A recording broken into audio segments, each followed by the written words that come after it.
Ini satu lagi, sis katanya Gubernur Deddy Mulyadi membongkar bisnis Habib Yaman, benarkah katanya? Terus lu pikir gue tahu gitu? Hah? Terus kalian itu tanya segala macam sampai ke togel-togel pun tanya saya, emang kalian pikir saya ini apa? Hah? Emang Habib Yaman bisnis apa sih? Bisnis itu yang di puncak itu bukan sih? Yang apa, air liur, air ludah, atau air zam-zam jadi-jadian atau apa sih? Saya tidak tahu. Kalian itu jangan aneh-aneh deh. Tapi ya banyak yang komentar, nggak usah takut. Saya nggak takut pemirsa sama mereka. Mereka tuh cuma ngotor-ngotorin Indonesia saja. Benar nggak sih pemirsa? Assalamualaikum warahmatullahi wabarakatuh. Salam sejahtera, salam bersatu Nusantara, dan salam sehat untuk kita semua. Kuku-kuku tajam para Habib Balwi itu sudah mencengkeram tajam, mencengkeram terlalu dalam di Nusantara ini.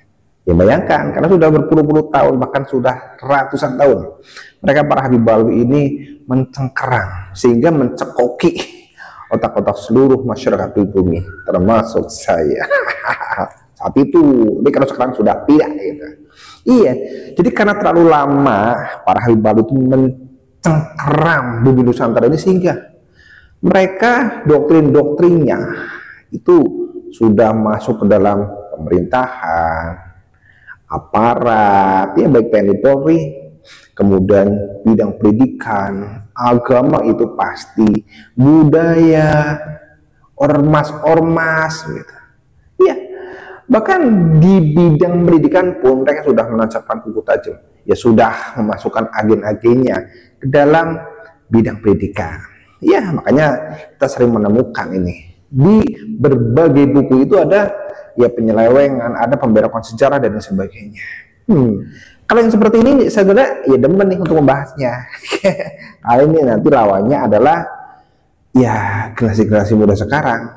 Iya, biar mereka tuh paham bahwa Habib Balwi yang sejaman dengan kakek-kakek, nenek-nenek moyang kalian yang dulu-dulu itu sekarang sudah terbongkar bahwa mereka itu sebenarnya bukan kata Rasulullah yang dulu itu disembah-sembah gitu. Orang akan takut kualat. Tapi sekarang kalian wahai Gen Z ya, jangan pernah takut. Karena mereka para Habib Balwi itu bukanlah kata Rasulullah.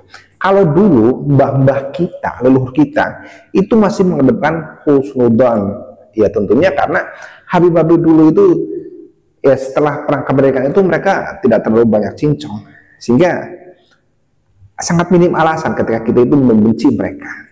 Ya, karena pada saat itu yang namanya penduduk imigran Yaman, ya di Indonesia itu tidak hanya Balwi, tetapi ada Al-Irsyad, ada ya termasuk dari Bani Tamimi itu juga berada di Indonesia, dan mereka hidup damai. Sekarang saja Habib-habib yang sudah besar kepala gitu. Jadi Gen Z kalian tidak perlu takut ya, tidak perlu takut kualat dari para Habib, karena kalian ini adalah generasi yang cerdas sehingga bisa memilah-milah ya. Dan nanti kalian harus tahu kenapa kok Habib Balwi itu bukan ahli Rasul ya, kalian harus tahu. Dan termasuk sekarang ada akun YouTube yang bernama Bian Ghazole. Sis naksir nggak sama Habib Bahar Nondei ceranya? Jangan mentang-mentang rambut saya sama dia itu sama warnanya, terus kalian pikir saya berchemistry gitu.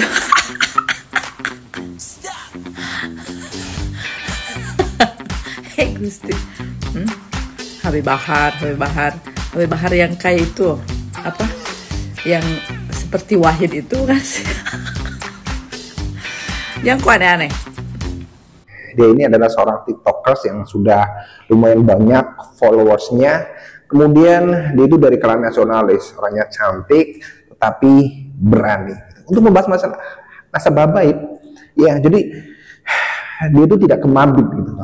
Karena apa? Karena dia yakin bahwa Nusantara ini bukanlah milik Habib, dan Habib bukan siapa-siapa kok. Dia tidak takut kualat. Ya seperti ini sih saya demen, dan semoga ini bisa ditiru oleh para tiktokers lain, para konten kreator yang lain gitu ya. Assalamualaikum warahmatullahi wabarakatuh. Selamat datang guys di channel Diam Saudara. Yang berkomentar di masalah nasab habaib tentunya adalah warga Nahdien khususnya. Ya. Dan warga Nahdien ini juga tidak sepenuhnya, karena dari ketum PBNU saja masih ke Mabib. Dari ketum-ketum Bandung-Bandungnya pun masih banyak yang ke Mabib. Ya maklum lah, karena kita Bumi Nusantara sudah terlalu lama dicengkram oleh para Habib, sehingga virus-virusnya itu sudah masuk ke dalam pori-pori otak-otak kita semua, termasuk saya, bisa mantan ini ya.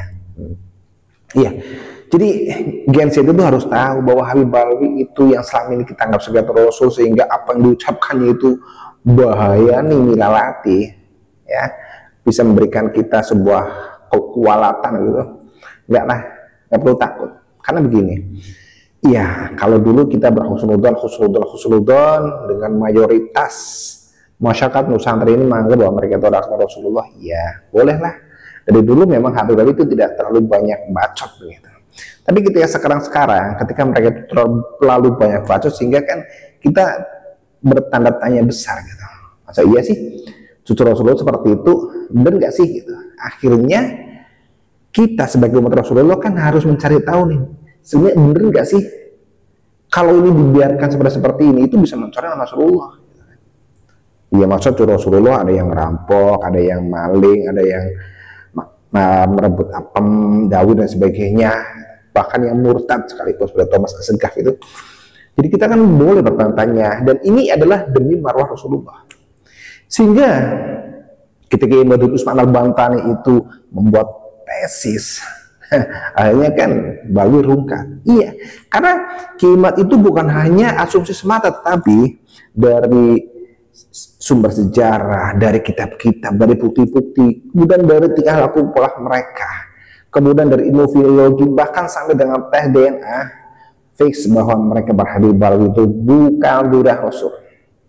Iya, jadi sekarang mereka itu kelabakan, tapi tidak bisa membuat antitesis yang sebetulnya itu bisa menjadi hujah gitu. Kalau mereka bisa memberikan hujah dalam bentuk antitesis, kemudian merubah sikap-sikapnya, insya Allah kami akan menjadi muhibbin ila yaumil qiyamah. Ternyata tidak seperti itu. Nah, ini yang dari Gen Z itu harus tahu. Iya, yang saya harapkan sih termasuk nanti para artis-artis juga tidak perlu takut lah untuk buat masalah seperti itu. Karena ini adalah kepentingan kita semua. Karena jelas-jelas para Habib Balwi bukan hanya mendoktrin dari sisi agama saja, tetapi mereka punya cita-cita yang luar biasa. Seperti Israel itulah, ingin menguasai negeri ini. Ya, tentunya lewat jalur agama, kemudian masuk lewat jalur parlemen, menguasai semua lini dari pemerintahan, aparat dan sebagainya. Semuanya boleh kuasai hingga nanti mereka akan mendirikan negara Yaman, seperti itu. Jadi kepentingan kita sekarang ini bukan hanya ya kami dari PBNS, tetapi semuanya, seluruh masyarakat Nusantara. Ya semuanya kita bergerak, jadi jangan takut. Dan saya ucapkan terima kasih kepada akun TikTok Biang Gazoli, karena mudah-mudahan dengan Anda yang sudah berani mengangkat masalah habaib ya dari kaum nasionalis, nanti teman-teman TikToker yang lain, para konten kreator yang lain, para YouTuber dan sebagainya itu nanti bisa berani untuk mengungkap tentang siapa Habib Balwi sebenarnya, karena mereka ini adalah sejatinya penjajah. Kalau dulu dari Jepang, zaman Portugis, Belanda dan sebagainya sudah habis kita usir, sekarang ada lagi nih penjajah yang bernama kelompok Balwi. Kita harus mengusir, karena ini bukan hanya tanggung jawab dari PWI saja, bukan hanya dari NU saja, tetapi seluruh rakyat Indonesia. Oke? Kita tetap harus menjaga negeri ini, karena siapa lagi yang akan menjaga kalau bukan kita. Mari kita jaga negeri dari tangan-tangan orang-orang jahat, dari para pencuri makan dan dari para pencuri nasab.